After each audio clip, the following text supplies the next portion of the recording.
All right. Welcome back to Archaeology After Dark, everyone. I am your host, Daniel Rhodes. My guest today is Dr. Katherine Erdman. Katherine, thanks so much for being here. Thanks for having me. So, tell us a little bit about yourself. Uh, I'm from Michigan originally. I did my bachelor's at Grand Valley State University, and I was a double major, classics and anthropology. And this was a really unique or fun approach for me because I it really inspired what I wanted to do in grad school, which was to in classical archaeology you get the perspective of things from the Greek and Roman side of what was happening in the past, but I wanted to understand what was happening by the people who didn't have written history. So I was able to kind of merge my two interests, archaeology or anthropology and classics, which led me to grad school at the University of Minnesota, where I worked with Dr. Peter Wells. And I was focusing on basically people who'd been colonized by the Romans and looking at how they were affected by colonization after the Gallic Wars. And I was really interested in basically telling their stories through religion. So I was looking at primarily how their religious practices were affected, uh, particularly through offerings. So how, could we see a change from pre-Roman ritual practices to Roman period, and then more established, looking at this transitional period and then more established Gallo-Roman culture.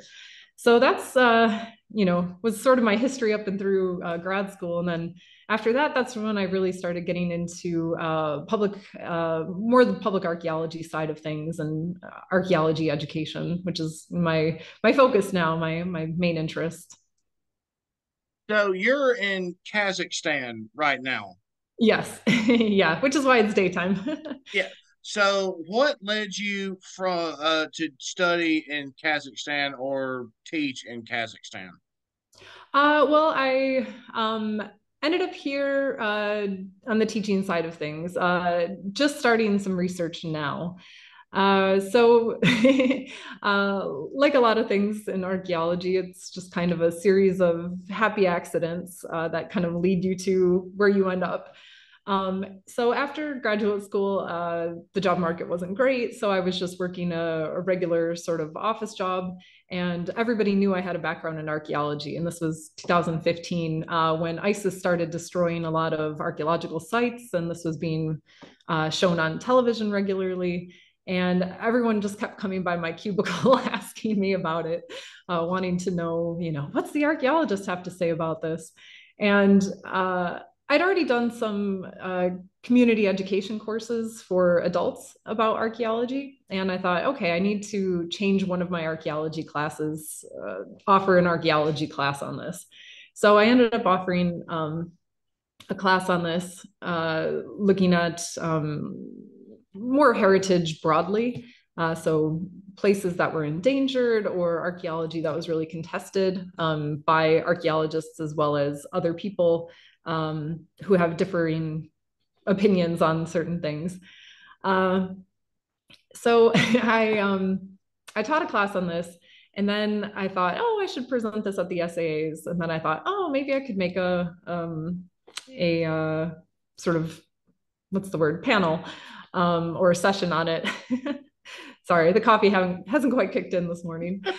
Uh, and so I organized a panel, and then we ended up getting some interest from a publisher about it. So we created an edited volume. And yeah, that's really what kind of got me kickstarted into this side of things. And, a variety of other lucky coincidences landed me in Kazakhstan. My husband also got a job here, so I ended up starting teaching a few years after he did.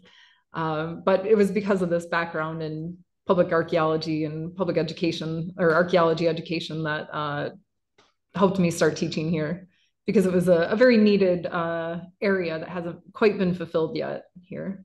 Yeah, it sounds like that what you're talking about, especially with the preservation and effects that ISIS has left behind, how do you go about teaching the public that what is important and what needs preserving?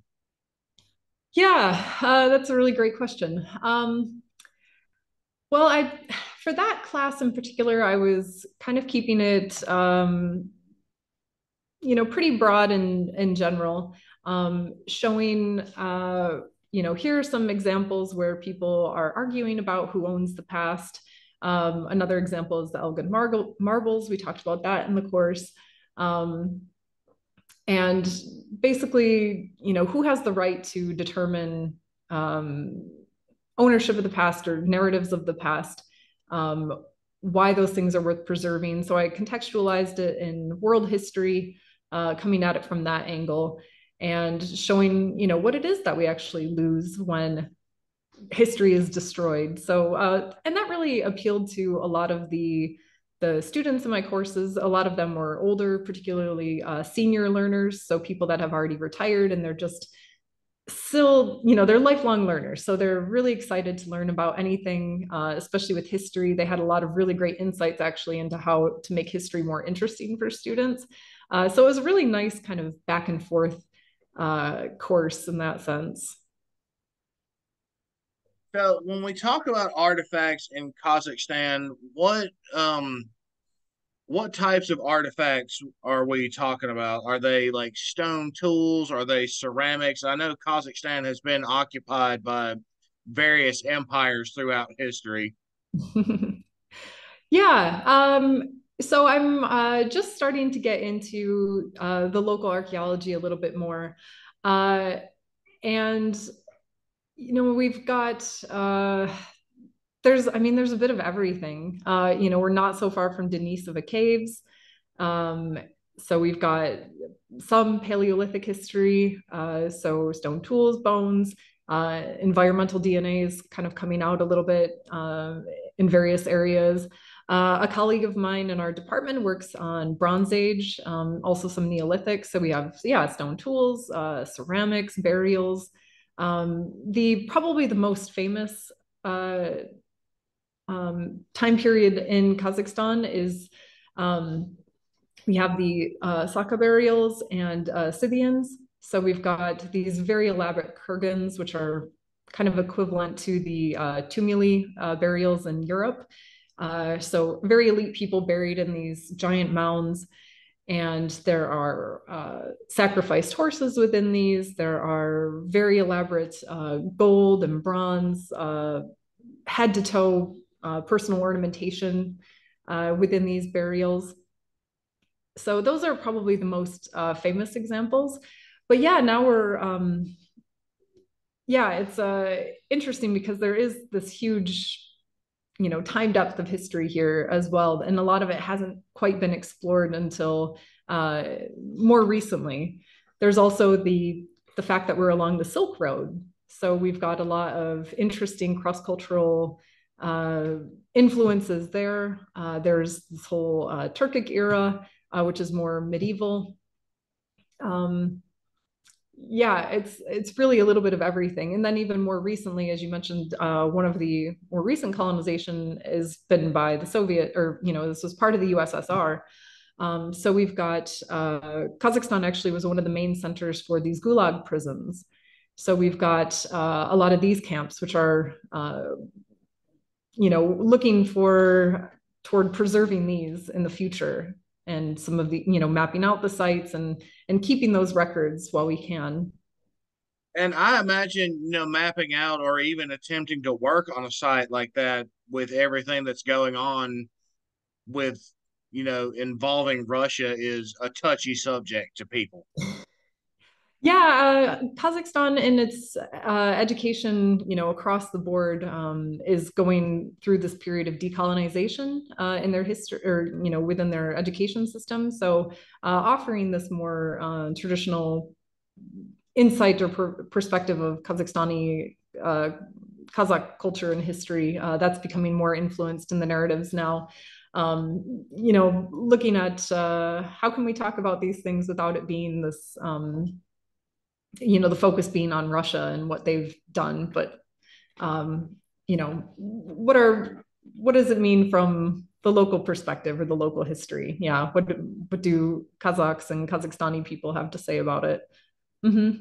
Yeah, and that's something, archaeologists struggle with every day, in my opinion, is helping people put their own story together. You can see, imperial influences just about everywhere in the world. And Mm-hmm. we as archaeologists, struggle to separate what was before what is. Mm-hmm. Mm-hmm. Yeah. Yeah, absolutely. Um, yeah, so one of the things here is the first battle we actually have, at least from the archaeology side of things, is uh, explaining what archaeology actually is in a more from the scientific side of it, from the human side of it, rather than the yeah the material side necessarily. Having I mean, obviously, archaeology is a material science, material studies, but we also have to think about the fact that, uh, these, yeah, there's just so much rich narrative embedded in a lot of these sites, and uh, yeah, how do we talk about these in a way that is different from the more of a cultural historical perspective? How do we move beyond that? That's what we're working on a little bit right now, but also just getting a good understanding of what archaeology is, because most of my students, even at the undergrad level, say, have told me, oh yeah, we learn about archaeology, but it's typically as more of as history. And even the archaeology we get is often, as we see when we get to college, not correct. So we're really working on the fundamentals in some ways. And one of the ways I try to achieve that here, moving beyond, is by uh, kind of taking a social justice perspective on what archaeology can do, and looking at examples where other places around the world have um, also gone through the struggle of how do we learn about archaeology from sort of our grassroots up, maybe is a better way to phrase it. So how do we find meaning for us, and then how do we present that meaning to others, what it is that's meaningful for us about archaeology. So there's a lot of a lot of irons in the fire here at the moment. Yeah, and that's something else I just thought of is that, the definition of archaeology changes, outside of the classroom. It's very, black and white when you look at it from like a textbook, but when you actually put it into practice, it changes into something completely different. Mm-hmm. Yeah, it's certainly a rich area for exploration. And archaeology, that's one of the great things about archaeology, is the fact that it is sort of this gateway discipline, because it is so connected with a lot of other disciplines. Uh, in between my time, my dissertation, publishing the public engagement and education book, to starting Teach Here, I was working with an organization in Minnesota called Science and Social Studies Adventures. And this is one of the things that we did. We had this program called SASA in the classroom. And basically, we had different lesson plans developed in collaboration with local teachers, finding out what do they need, what are their needs for the classroom, what are the students learning about right now, and how can we kind of work archaeology into that. So we had lesson plans, for example, one where students were learning about Newtonian physics. So we added elements of archaeology into that. For example, flint napping. What are the physics of flint napping? So students were able to learn what they needed to learn in school with through the lens of archaeology. And, it's great because we can, that's just another example of how archaeology can be a tool actually for understanding other parts of the world or other parts of our lives. And so archaeology does have a big meaning other than just, yeah, as you say, the black and white example. It can be a tool for teaching other things. It can be this heritage side of it. It can be, connecting people with local history, really rooting you to a place.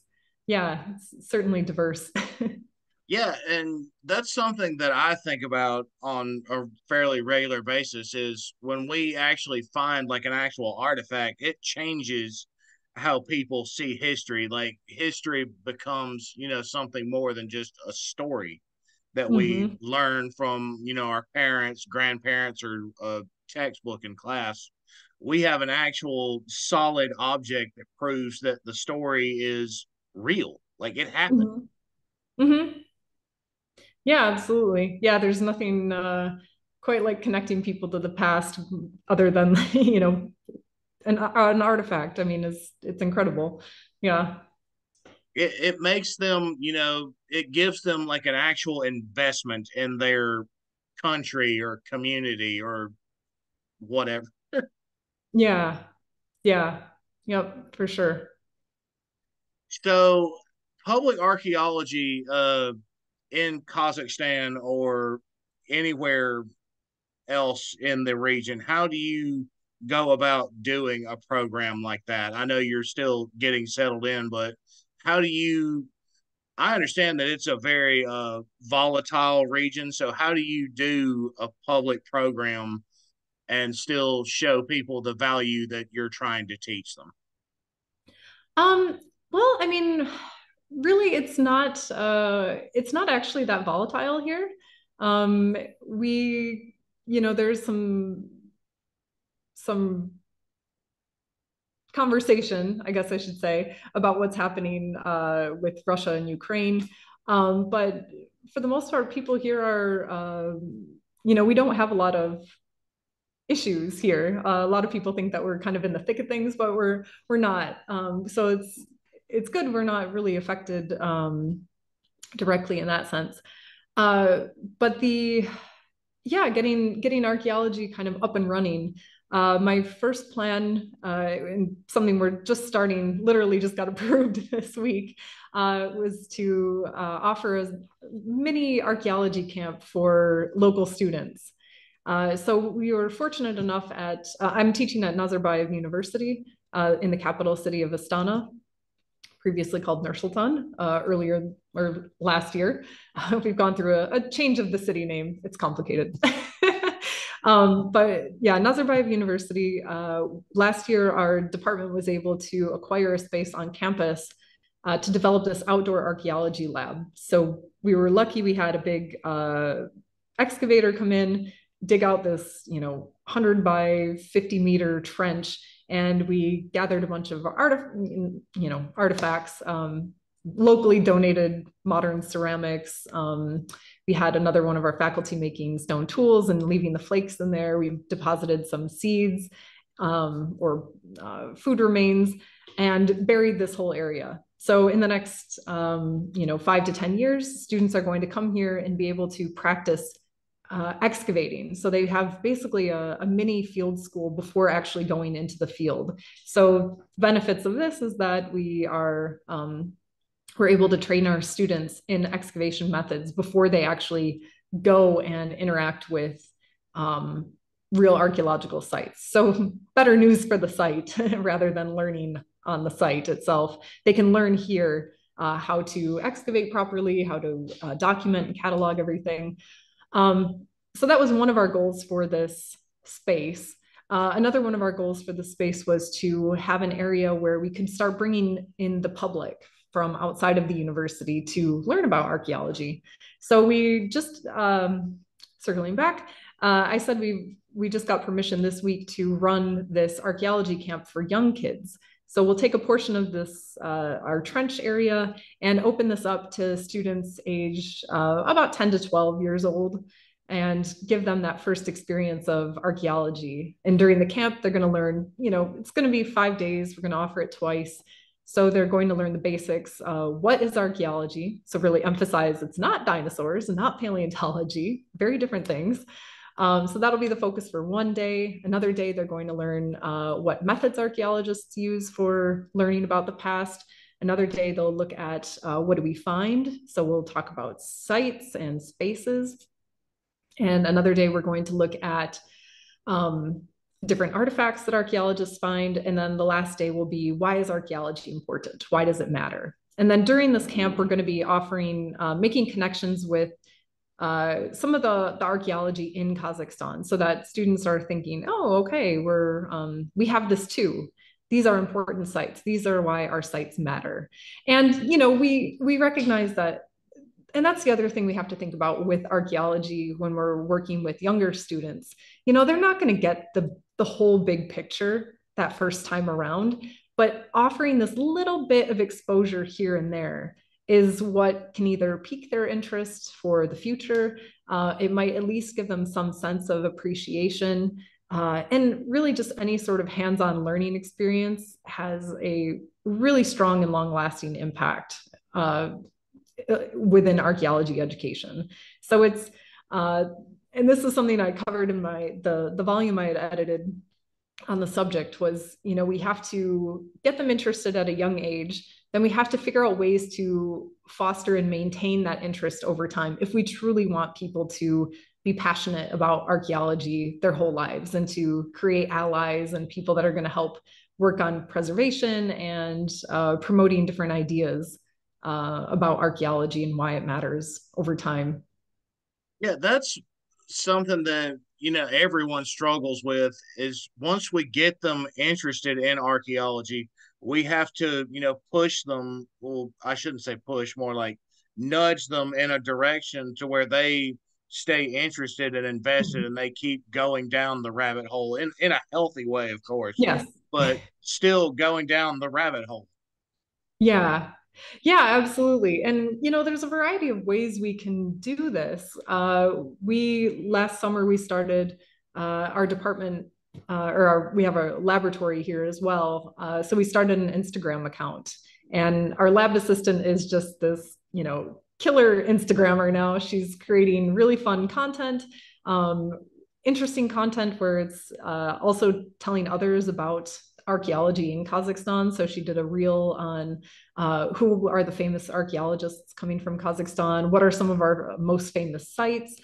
So she has all of that, not just to promote to our students, but to also share Kazakhstan's archaeology outside of Kazakhstan, because a lot of people don't know anything about archaeology in Kazakhstan. So that's one way we can do it, through educational, kind of fun, easy, digestible educational ways like that. Other things like what I did in the US, finding these community education groups, community education organizations. One of the ones I worked with was through the local ISD, the what is it, intermediate school district. They had these courses. And I mean, as a grad student, it's an awesome opportunity to do these. Really, I benefited so much from preparing these classes for the community, because I got preparation on how to teach. I was able to start to understand how to organize a lecture nicely. I figured out what was interesting to the public by having these conversations and teaching these classes with them. And it's an easy, and I mean, I was paid for all of the ones I did, so it was good side hustle as a grad Yeah, student. getting paid while you're a grad student, no matter what you do, is great.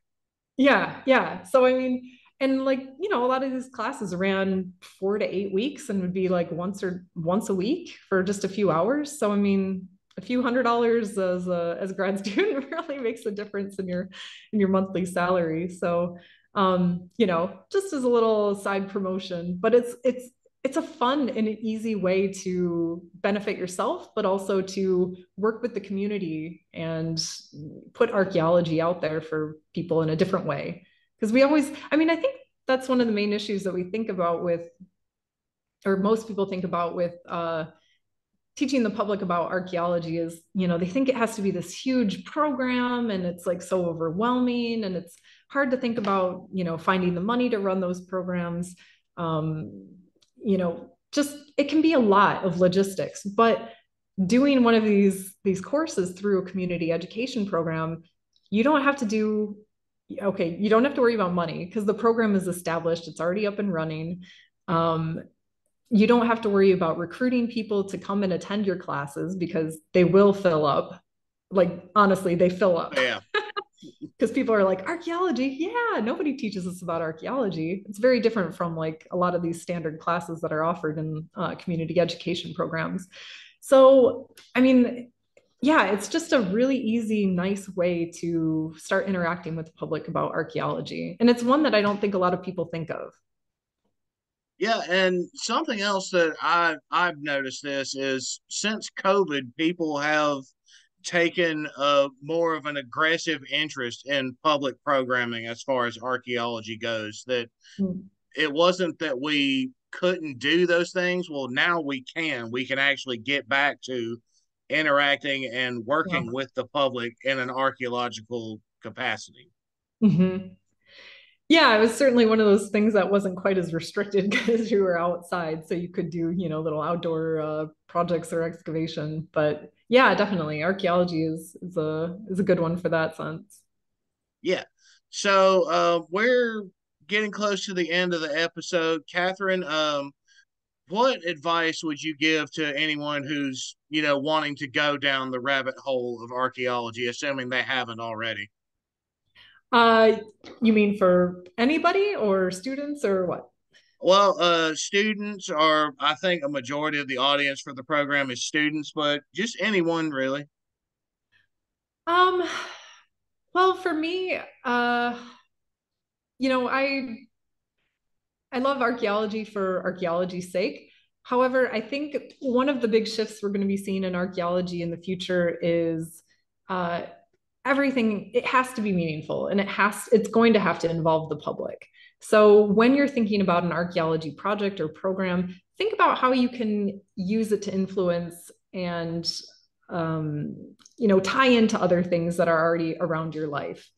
Um, you know, like I said, our program, Science and Social Studies Adventures, we connected it with local schools to make it meaningful for the teachers, to make it meaningful for the students. There was archaeology can do more than one thing at once, which is great.